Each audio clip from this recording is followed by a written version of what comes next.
talented and funny guy, and he co-wrote and stars in the new movie Ghostbusters 2, which opens, I think, tomorrow. Tonight here, there's a premiere, I think, and then around the country tomorrow. Would you welcome Dan Aykroyd?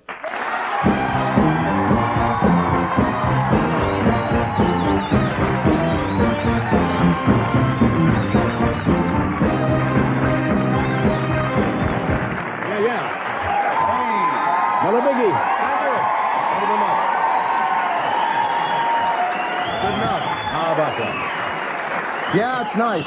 It's nice to be working with Bill and everybody again, and we put it together, and it's going to happen, and it looks like a good film. Yeah, why do I think this is number 3? It's only the number 2, right? Well, that's you're reading my hopeful thinking. That's you're reading my mind there. I'd like to keep it going, but it's up to the other boys. It's kind of it's like wrestling squid a little bit, Got to get out there and get the nets, get them all together, and See, Indiana Jones is the 3rd time? Yeah. And Star Trek is the 4th time? Yeah. Why shouldn't you go 3 or 4 times? Well, what happens is these characters, are so well known to the audiences, and they just bear more exploitation. People want to see them again, so that's why we decided to all come back.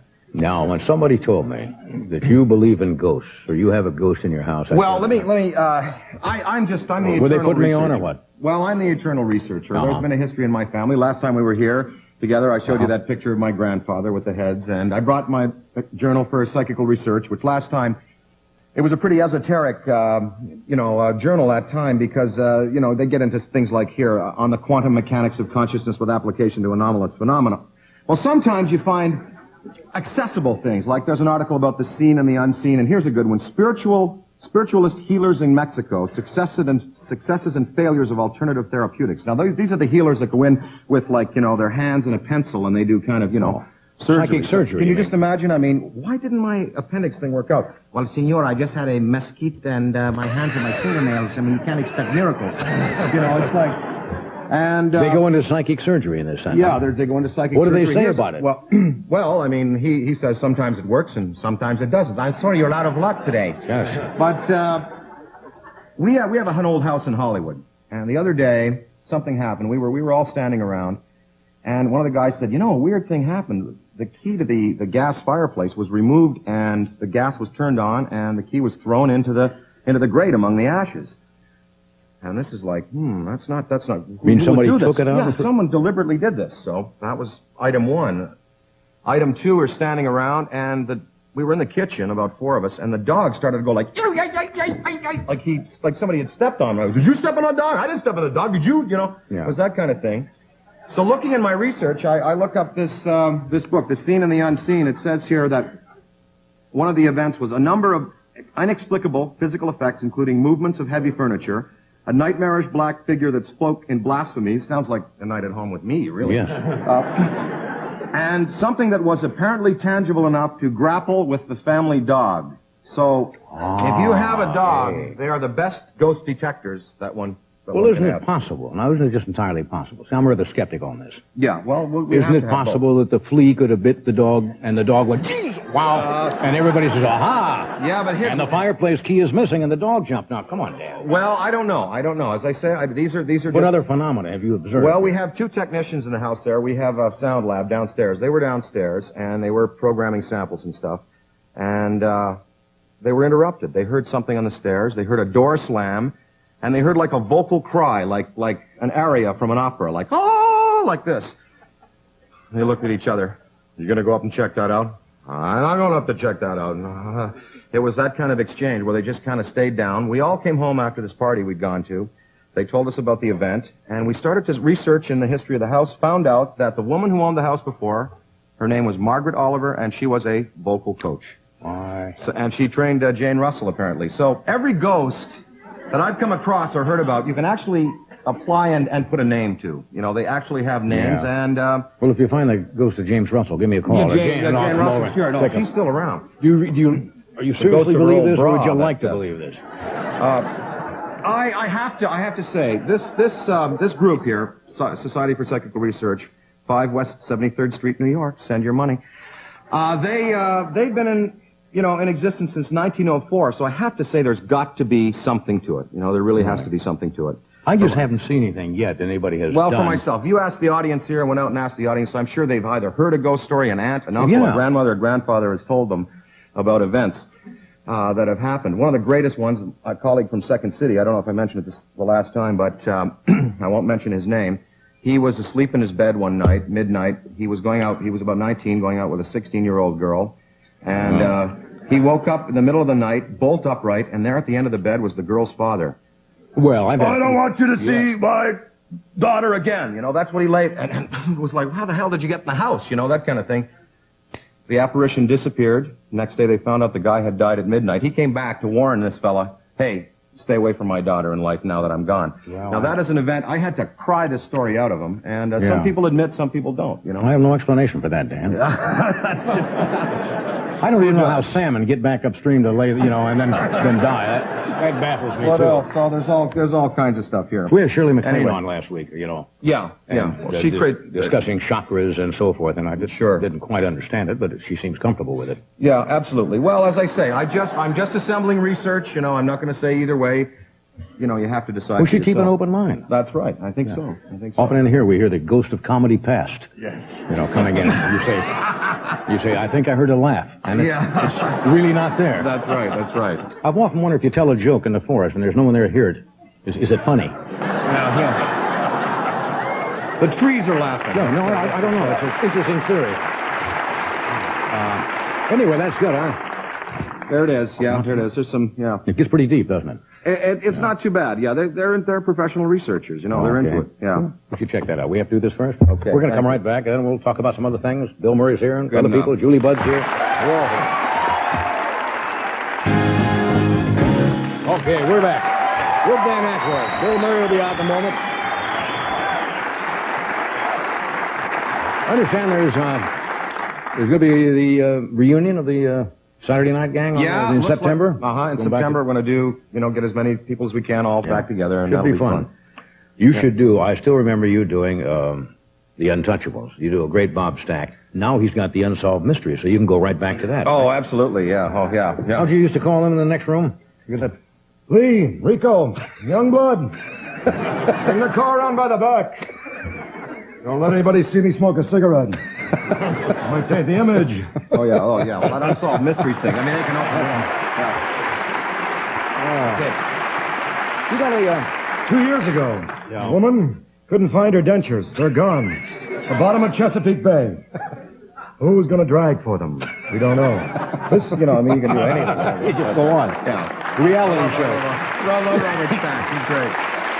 Real nice guy, too. I worked with him on something. He's a really good man. You're going to you got a farm up in Canada? Somebody said? We have a farm up in Canada. It's working farm? A working farm, a crop farm, and it's way up there in eastern Ontario, and, it's kind of the back country. You get, no kidding, huh?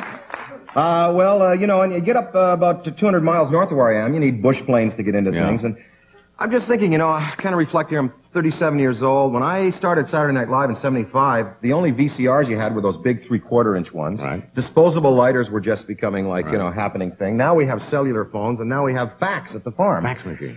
So, I mean, certain confusing things can happen. Like, I heard of a story the other day, a couple of farmers up there, getting modernized and everything. One guy calls the other and says, I got that information on that grains species you wanted me to send you. I'll fax it to you. What? I said I'll fax you. Well, fax you. What? I said, well, fax this. Well, what the fax you talking about? It could be a real mother faxer. You know what I mean? I just, Once they get your number. Yeah. The problem with having a fax machine, if some of these advertisers get your home fax, they can start sending stuff to you and pile it up by the reams. That's the problem of having it. So anyway, should we bring out Bill?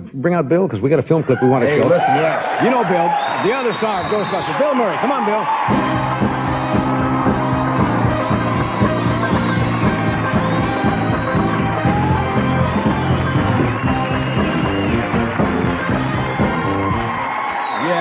Yeah.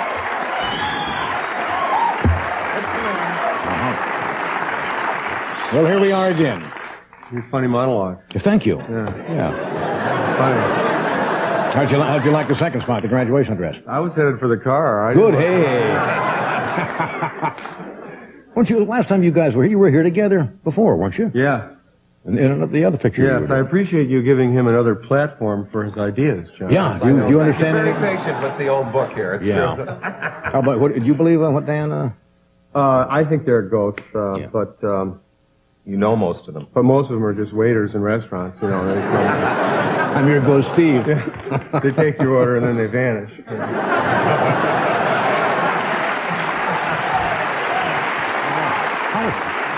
I haven't. I've seen the ads for the Ghostbusters now. Oh, you did? How'd Yes. you do that? Oh, somebody faxed them to me. Who has billing now? How does it read? Is this alphabetical? How did this work out? It's not alphabetical. This is I'm the first one. Oh, really? Yeah. Well, at the Is time, side by side or? well, at the time I hadn't worked in 4 years, so they were kind of promoting the fact that not dead but back. So they put me in the front, and then it was lucky, so they didn't want to change it. Besides, people get so thrown by the spelling of his name that's easy to start with something that they can recognize. Are you guys close off when you're not working together? I don't know the man at all. No, never. But a lot of people, for example, thought a lot of teams were very close, and we're not. Abbott and Costello were not particularly great social friends. A lot of teams will work closely, although you're not a team as such. But I just wondered how you get along. No, we get along very well. We're probably we're close to each other. From the show, I think we're closer than any other two people. Billy kind of took me under his wing there when I first started at Second City in Chicago. Back there. Billy kind of, picked me up at the airport and make sure that I had all the right things in the city to, make me happy. I had a beer in the car. Did you really? Welcome to New York. Of course, we Welcome had to my shoulder-length hair town. back then, and, he had a Fu Manchu mustache, and, We would wave beer at police just so they wouldn't pull us over. It's all right. It's just beer, folks. Sure. yeah. Your ball team lost, right? You're My a big sports Cubs? fan. Yeah, your Cubs. Our Cubs. Our Cubs. Well, they lost yesterday, but it was only because the rain came. That's right. They're in first place, and I don't think there's any question. They're going to go all the way. I went to 2 games this week in New York. Yeah. Yeah. You have a new child. You named one of your sons. Homer. I'm not making fun of that. Was my father's name. No kidding, yeah. It's an old-fashioned name. You don't great hear American. people naming their kids Homer anymore. How'd that come about? Well, They never call him Homer. They call him Kit. Kit Carson. They never call him. Homer's an old-fashioned name. It's like Ezekiel. I mean, you wouldn't name your kid Ezekiel, would you? Or I know someone that did. Don't Joe? say that. Yeah. Well, there were times when they Yeah, named no, strange I think names. it's neat. When my wife was pregnant, we thought we were going to have a girl. The doctor said, well, you're going to have a girl. So I was sort of thinking, well, I want to call this big lump something. So I started calling it Homer, And I thought I wanted to pick a name that I would never hear again, in case, in case the baby were born looking like Dan or something. We had to, put it up for adoption right away or something. So I just kept calling him Homer, Homer. And then I was in the delivery room when the baby was born, and the baby comes out, and they flip it upside down, and it's got, it's got the stuff. And they say Don't get too technical for our audience. no, Yeah. I did, the stuff. The Everybody stuff. knows what I mean. Boy stuff. And, guys, Guy stuff. Guy yeah. stuff. It's neat stuff. It is. Good stuff. And you said, And he said, it's a boy. And I said, Homer. And he turned around and went, yeah, that's me. just like that. He looked right at me and knew his name was Homer, because they can hear you in the womb. And he's going to be an amazing hockey player. Yeah. Homer Murray. what a curse. Yeah. What a curse. You grew up with 9? 9 9 kids in your family. Wow. Would you have 9? Would I? Yeah. I'd take a shot at it, but I'd never have 9.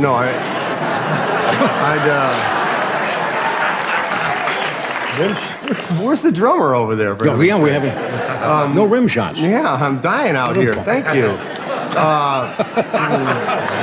Here. Thank you. Pass those down, will you?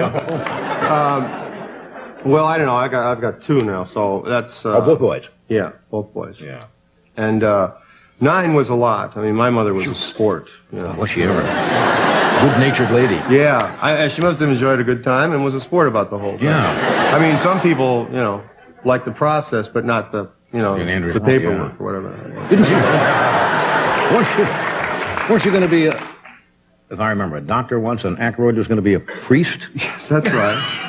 Yeah, Is that- that's us, yeah. I'm a doctor, he's a priest, Yeah. what do you need? Right, it sounds like a sitcom. Yeah, doesn't it? yeah. That's right. Yeah, we're willing to get back into that at a moment's Where did you notice. go? You see, he could do bad surgery on you, and I'd give you the last rites. You know, it's like, We got a film clip from this motion picture. I imagine you'd like us to show it. I mean, you guys don't want to come here and just waste your time. No, I thought I'd tell Bob Elliott's book instead. yeah, I've done my Have you seen his book, Bob and Ray's book? You think I know that? It's funny. He and his son wrote They're a book. funny guys. Yeah, he's really funny. Does this need, as they say, any setting up, or is there any particular Help me, Ron. point in the picture? Well, we are doing some research, and we found this psychomagnetheric plasm flow, slime flow, beneath the city of New York. And so we've got a little sample of it, and it's in the microwave.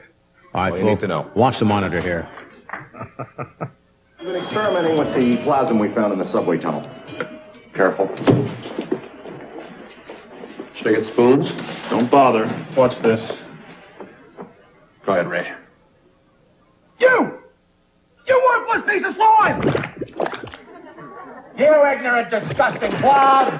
You're nothing but an unstable short-chain molecule. You foul, obnoxious moth! You have a weak electrochemical bond. I have seen some disgusting crud in my time, but you take the cake. You're just... This is what you do with your spare time. Peter, this is an incredible breakthrough. I mean, what a discovery, a psychoreactive substance. Whatever this stuff is, it responds to human emotional states. Mood slime. Oh, really? You mean this stuff actually feeds on bad vibes? Like a cop in a donut factory. We've been running tests to see if we can get an equally strong positive reaction. What kind of test?